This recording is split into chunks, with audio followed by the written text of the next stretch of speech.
Al-imanu biqada'illahi, iman dengan qada Allah, wa qadarihi, dan qadarnya Allah, wajibun, itu wajib.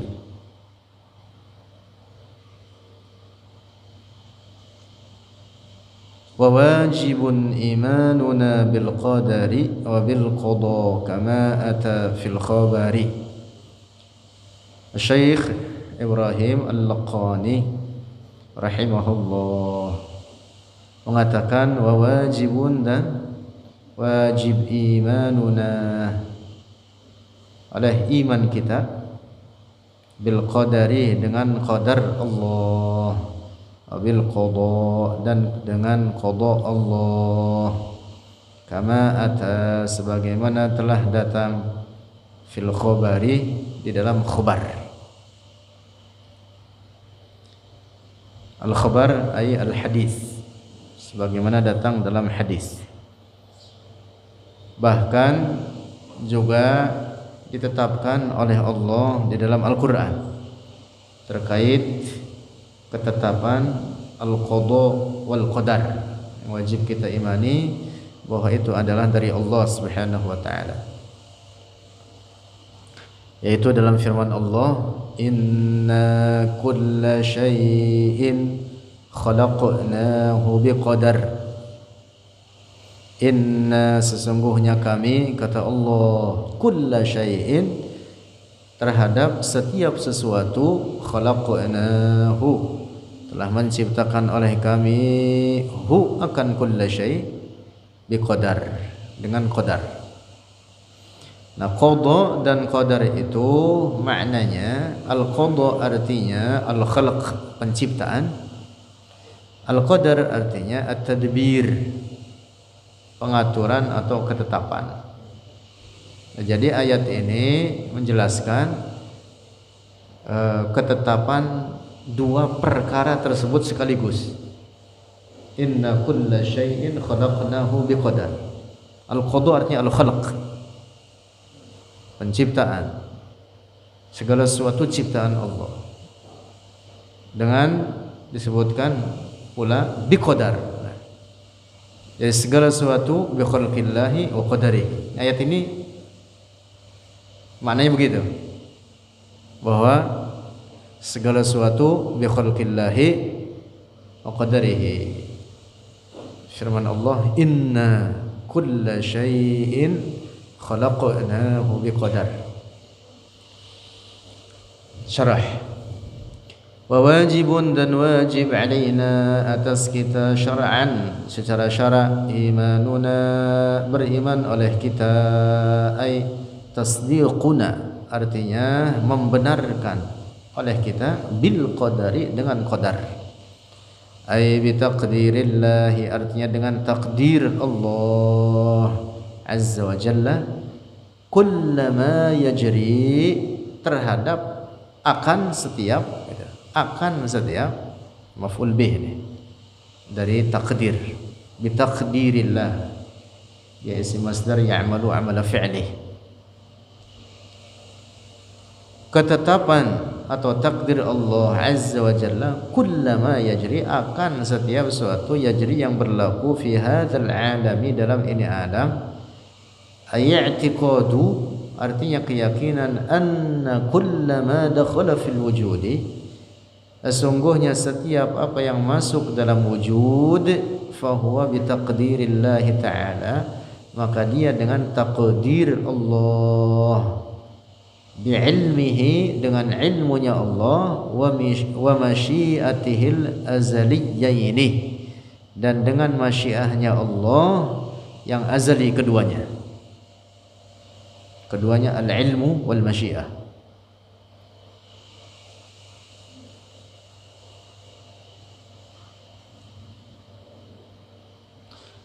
Wa qad yutlaqu al-qadaru 'ala al-maqduri, dan terkadang dimaksudkan kata al-qadar 'ala al-maqduri, atas makna maqdur.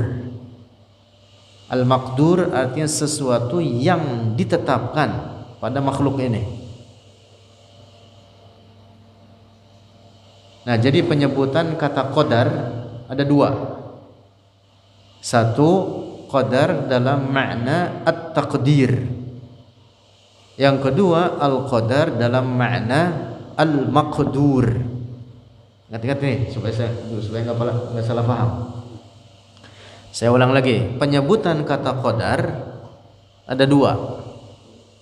Satu dalam makna apa? Takdir. Nah, dalam makna takdir itu adalah dalam makna sifat Allah yang menetapkan oleh sifat tersebut oleh Allah akan segala sesuatu yang Dia kehendakinya. Nah, pada makna ini, maka dalam makna takdir ini, maka al-qadar tidak boleh disifati dengan keburukan. Karena sifat takdir Allah semuanya terhadap para makhluknya ini, sifat takdir Allah tidak disifati dengan keburukan, karena sifat takdir Allah sebagaimana semua sifat-sifat lainnya tadullu 'alal kamal, menunjukkan di atas kesempurnaan. Kulluha kamal, semuanya menunjukkan kesempurnaan. Nah, yang kedua, qadar dalam makna at-taqdir. Maaf. Yang kedua, qadar dalam makna al-maqdur. Nah, dalam makna al-maqdur yaitu dalam pengertian sesuatu yang terjadi pada alam ini. Nah, dalam makna maqdur ada yang baik, ada yang buruk, ada iman, ada kufur, ada ketaatan, ada kemaksiatan. Nah, begitu. Ada yang baik dan ada yang buruk. Nah, ini qadar bimakna apa? Al-maqdur. Sesuatu yang terjadi pada makhluknya ini. Saya ulang lagi. Jadi penyebutan kata qadar ada dua. Satu, qadar dalam makna takdir, dalam makna sifat Allah yang dengannya Allah menentukan apa yang Dia kehendaki terhadap makhluknya ini. Nah, dalam makna ini maka tidak boleh disifati dengan apa? Keburukan. Nah, yang kedua, al-qadar bermakna al-maqdur. Dalam makna apa? Al-maqdur. Nah, dalam makna al-maqdur maka ada yang baik, ada yang buruk. Ada keimanan, kekufuran, kesalehan, kemaksiatan dan seterusnya. Nah, itu dalam makna apa? Al-maqdur.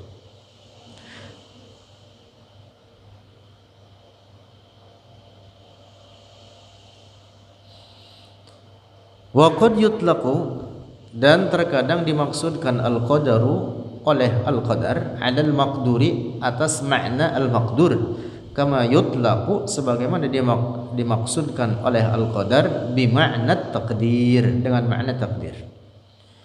Wal awwalu, dan yang pertama yaitu bi makna al-maqdur, wal muradu, dialah yang dimaksud bil mudmari, dengan apa yang disembunyikan fi hadis Jibril, di dalam hadis Jibril. Al-imanu, bermula iman, an tu'mina, bahwa beriman oleh engkau, billahi, dengan Allah, wa malaikatihi, dan para malaikatnya, wa kutubihi, dan kitab-kitabnya, wa rusulihi, dan para rasulnya, wal yaumil akhir, dan hari akhir, wal qadari, dan qadarnya, dan dengan qadarnya Allah, khairihi wa syarrihi, baiknya dan buruknya. Nah, jadi hadis ini penyebutan kata wal qadari yang dimaksud apa? Al-maqdur. Paham tidak? Yang dimaksud kata al-qadar di dalam hadis ini, wabil qadari, yang dimaksud apa? Al-maqdur. Mengapa?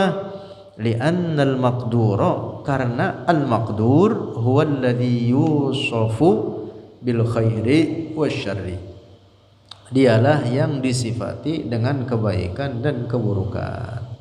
Wa amma taqdirullahi ta'ala, dan adapun wa amma Allah ta'ala, dan adapun Allah ta'ala, fataqdiruhu, maka takdirnya Allah, takdir yang dimaksud dalam makna sifatnya, sifat menentukan, sifat menetapkan oleh Allah la yusamma syarran, tidak dinamakan dengan keburukan. Takdiruhu hasanun, takdir Allah itu baik, laisa fihi, tidak ada di dalamnya syarrun, keburukan. Gitu ya. Kalau itu menyangkut apa? Sifat takdir Allah. Sifat takdir Allah, maka tidak disifati dengan keburukan. Fa fi'lul 'abdi lil qabihi, maka perbuatan seorang hamba lil qabihi, bagi keburukan, qabihun itu buruk, minal 'abdi dari hamba. Wa amma taqdirullahi, dan adapun ketetapan, sifat menetapkan oleh Allah lil qabihi, bagi keburukan, laisa qabihan minallahi, bukan keburukan dari Allah. Yang dimaksud ini sifat menciptakannya oleh Allah terhadap keburukan, tidak buruk. Paham tidak ini? Saya perjelas begini. Anjing najis, ciptaan Allah bukan? Ciptaan Allah. Nah, najisnya anjing bukan berarti memestikan atau mengharuskan sifat penciptaan Allah terhadap anjing tersebut. Anjing buruk bukan berarti kemudian sifat menciptakan oleh Allah dan menentukan oleh terhadap anjing tersebut juga sebagai keburukan. Tidak. Paham tidak ini? Nah, jadi sifat penciptaan Allah disebut dengan takdir. Anjingnya, kejadian pada ini disebut dengan apa? Maqdur. Paham tidak? Seorang hamba berbuat keburukan. Nah, jadi keburukan diperbuat oleh hamba tersebut dengan takdir Allah, dengan ketentuan dari Allah. Nah, sifat menentukan oleh Allah terhadap hamba tersebut dalam membuat keburukan tidak disifati dengan buruk. Tetapi hamba tersebut ketika mengerjakan keburukan dikatakan buruk. Paham tidak? Nah, jadi kesimpulannya, sifat takdir Allah tidak disifati dengan keburukan, tetapi pada al-maqdur ada yang buruk sebagaimana ada yang baik. Wa kadzalika, dan demikian pula khalqullahi, menciptakan oleh Allah lil qabihi, bagi keburukan, laisa qabihan minhu, bukan sebagai keburukan minhu dari Allah. Kama anna iradatahu, sebagaimana sesungguhnya kehendak Allah, liwujudi syarri, bagi keberadaan keburukan, laisat qabihan minhu, bukan sebagai keburukan dari Allah. Paham tidak? Keburukan dengan kehendak Allah, bukan kemudian lantas kalau begitu kehendak Allah buruk. Nah, tidak. Nah, paham? Demikian pula ketetapan keburukan, kejahatan, kekufuran, kemaksiatan dengan ketentuan dari Allah, bukan berarti lantas sifat menentukan Allah sebagai sesuatu yang buruk. Paham tidak? Nah, begitu. Jadi takdir Allah tidak dikatakan buruk karena itu menyangkut sifatnya, sementara yang buruk itu ada pada maqdur. Pada apa? Maqdur. Wa yajibul imanu, dan wajib beriman bil qada'i, dengan qada. Ay bi qada'illahi, artinya dengan qada Allah Ta'ala. Wa huwa, dan dia al-qada, al-khalqu, itu penciptaan, wa takwin, dan mengadakan. Ya, sama maknanya, artinya menciptakan juga, yaitu mengadakan dari tidak ada menjadi ada. Alladzi la radda lahu, yang tidak ada penolak lahu baginya Allah. Kama ata, sebagaimana datang, ata dzalika, oleh demikian itu, fil khabari, di dalam al-khabar, ayil hadisi, artinya dalam hadis. Waqad marra bayanuhu, dan telah lewat penjelasannya. Itu tadi hadisnya di atas. Al-imanu an tu'mina billahi wa malaikatihi wa kutubihi wa rusulihi wal yawmil akhiri wal qadari khairihi wa syarrihi. Ini hadis yang kemudian disebut dengan hadis Jibril. Hadis apa? Hadis Jibril. Ketika Rasulullah di hadapan para sahabatnya didatangi oleh Jibril yang membentuk manusia yang fresh. Apa fresh itu? Segar bugar. Syadid bayadis thiyab, syadid sawad sya'r, la yura minhu atharus safar.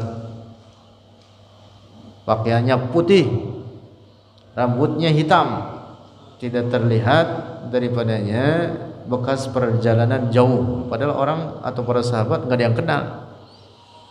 Mestinya kalau nggak ada yang kenal, dia di orang jauh ini. Tapi apa ya? Seger, nggak kelihatan capek. Nah, orang ini kemudian bertanya kepada Rasulullah, mal iman, mal Islam, mal ihsan. Semuanya dijawab oleh Rasulullah. Ternyata itu yang datang siapa? Malaikat Jibril. Wal khalqu wat takwinu, dan makna al khalq dan at takwin huwa al qada, dialah al qada, artinya penciptaan. Idza utliqa, apabila dimaksudkan bimakna sifati, dengan makna sifat al azaliyati, yang azali, lillahi, bagi Allah.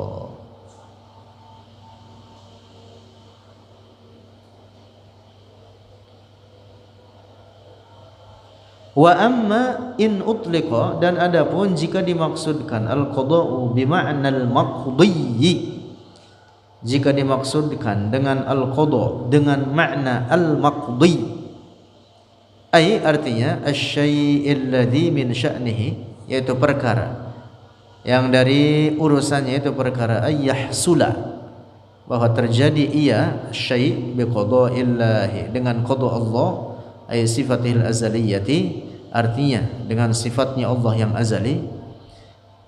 Fahada yusibullahu, maka ini perkara atau syai' yusibullah, menimpakan oleh Allah tabaraka wa ta'ala, bihi, dengannya syai', may yasha'u, akan orang yang dia kehendaki, min ibadihi, dari para hambanya, wa yasrifuhu, dan menghindarkan oleh Allahu akan syai' amma yasha'u, dari orang yang dikehendaki oleh Allah, min ibadihi, dari para hambanya. Lakin, nah di sini ada catatannya, lakin, akan tetapi, min ghairi ayyahsula taghayyurun fi ilmillahi, dari tanpa terjadi perubahan dalam ilmu Allah.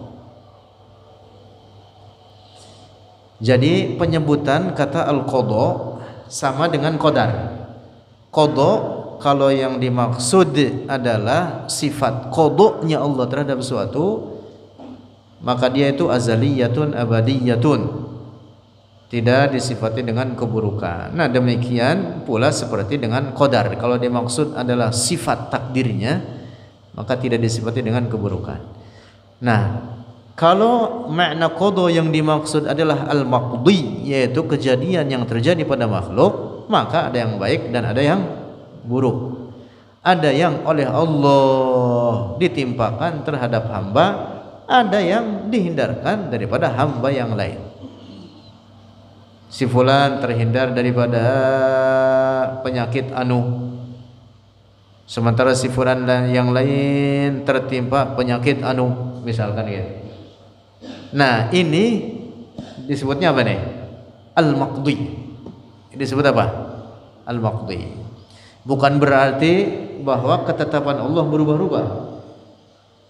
Paham tidak ini? Nah, ilmu Allah dan ketetapan Allah tidak berubah. Wajib kita yakini demikian. Fahuwa ta'ala, maka dia Allah Ta'ala alimun, maha mengetahui, fil azali, pada azal, annahu, bahwasanya dia Allah, yusibu, menimpakan oleh Allah, fulanan, akan si fulan, kada, akan suatu perkara ini, wa annahu dan bahwa dia Allah la yusibu tidak menimpakan oleh Allah fulanan wa fulanan akan si fulan dan si fulan kada wa kada ini dan ini. Allah Maha mengetahui pada azal dan Allah telah menetapkan itu. Nah, kejadiannya pada makhluk namanya al-maqdur dan al-maqdi. Dapat dipaham tidak? Titik. Tanbihun, peringatan. Ay hadza tanbihun, bermula ini itu peringatan. Terjemahannya begitu itu. Ay hadza tanbihun. Qada'ullahi, qada Allah Ta'ala la yataghayyaru, tidak berubah, wala yatabaddalu dan tidak berganti.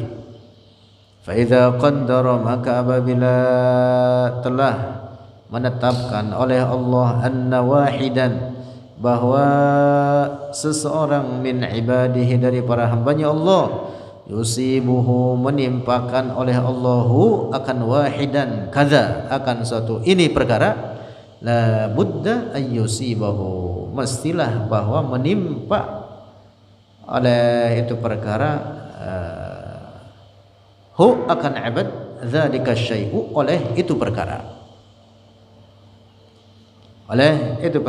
mesti terjadi apa yang ditetapkan oleh Allah.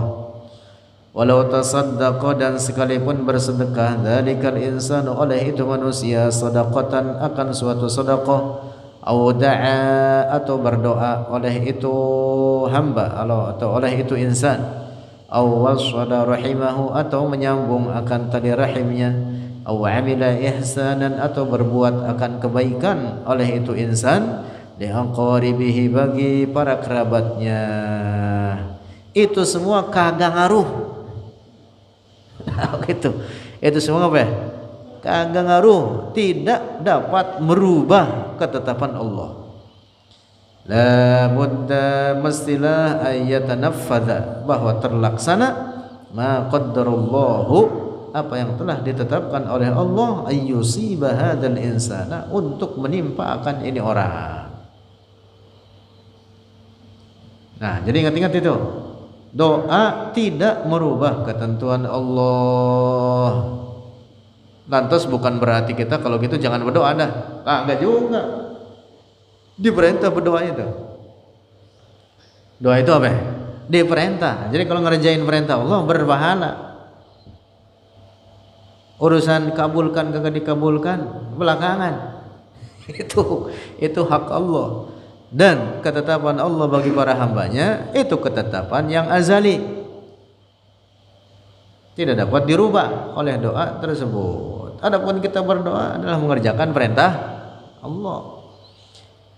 Wala yajuzu dan tidak boleh ayya'taqidal insanu bahwa meyakini oleh seorang manusia annahu bahwa dia manusia in tasaddaqa jika bersedekah ia bisadaqatin dengan suatu sedekah au wasala rahimahu atau menyambung akan tali rahimnya au da'a atau berdoa oleh hamba duaan akan suatu doa yanju jadi selamat dia mimma qaddarallahu dari apa yang telah ditetapkan oleh Allah ayyusibahu untuk menimpa akan itu hamba kama yaz'amu ba'dun nasi sebagaimana keyakinan oleh sebagian orang. Nah itu kagak benar. Kama yaz'umu seperti keyakinan sebagian orang fi lailatin nisfi min Sya'ban di malam paruh bulan Sya'ban annahum bahwasanya mereka inda'ullaha jika berdoa oleh mereka fi hadhil lailati pada ini malam itu nisfi Sya'ban pertengahan Sya'ban yadhhabu anhum maka hilanglah dari mereka syai'un oleh sesuatu qaddarallahu yang telah ditakdirkan oleh Allah ayyusibahu untuk menimpa mereka. Nah ini keyakinan itu keyakinan rusak. Kalau begitu berarti apa? Allah diatur. Paham nggak? Mustahil begitu. Siapa yang Tuhan? Manusia apa Allah? Ketentuan Allah tidak berubah oleh doa oleh sedekah, oh deh amal ibadah apapun.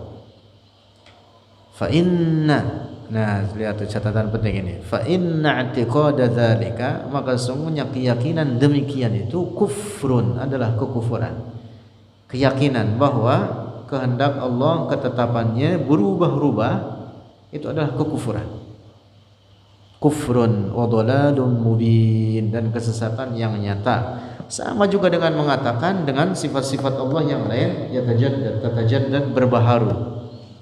Kalau dia mengatakan kehendak Allah atau takdir Allah berubah, maka berarti sama saja dengan mengatakan ilmu Allah baharu. Tadinya Allah enggak tahu, kemudian jadi tahu. Nauzubillah. Berubah dari satu keadaan kepada keadaan yang lain. Nauzubillah. Nah, jadi kehendak Allah la yataghayyar, tidak berubah. Apa yang ditetapkan olehnya mestilah terjadi. Masyaallahu kana wa ma lam yasha lam yakun. Paham ini? Apa yang dikehendaki oleh Allah pasti terjadi, dan apa yang tidak dikehendaki olehnya tidak akan pernah terjadi.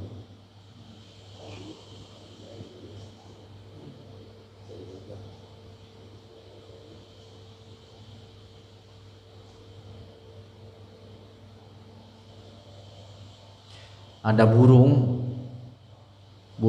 yang suka masuk air. Dia ngelihat ikan di dalam air, itu dari puluhan meter dari atas. Masya Allah, itu kuasa Allah. Dia melihat itu, nukik, ngancok, ambil tuh ikan, dipasang jaring di atasnya. Di bawahnya ada ikan, di atas jaringnya. Nukik, kena jaring dia. Jaring nggak kelihatan sama dia, ikan yang ada di bawah kelihatan oleh dia. Akhirnya kena tuh burung, kena jaring. Mau apa? Ada perkataan dari sahabat Abdullah bin Abbas, idza ja'al qadar amyal basar. Kalau datang apa yang telah ditetapkan oleh Allah mesti terjadi, maka terjadilah itu, dan menjadi butalah mata itu. Idza ja'al qadar amyal basar. Jadi kalau ketetapan Allah akan terjadi, maka apa? Buta mata itu, jadi nggak bisa ngelihat. Orang udah hati-hati banget, Allah menetapkan bagi dia tabrak, jadi ada tuh ketabrak. Paham gak itu? Udah hati-hati banget supaya kagak sakit. Iya, akhirnya yang takut betul kesini itu, udah hati-hati. Kalau Allah menentukan baginya kena sakit, kena. Nah, berlindung kemanapun Allah menetapkan sakit. Idza ja'al qadar amyal basar. Orang terlatih dalam satu bidang seperti apapun, dan kalau Allah menentukan peristiwa terjadi padanya, terjadilah apa yang ditetapkan oleh Allah. Dia tidak dapat menghindar darinya. Paham ini? Idza ja'al qadar amyal basar. Masya Allah. Wallahu a'lam bissawab.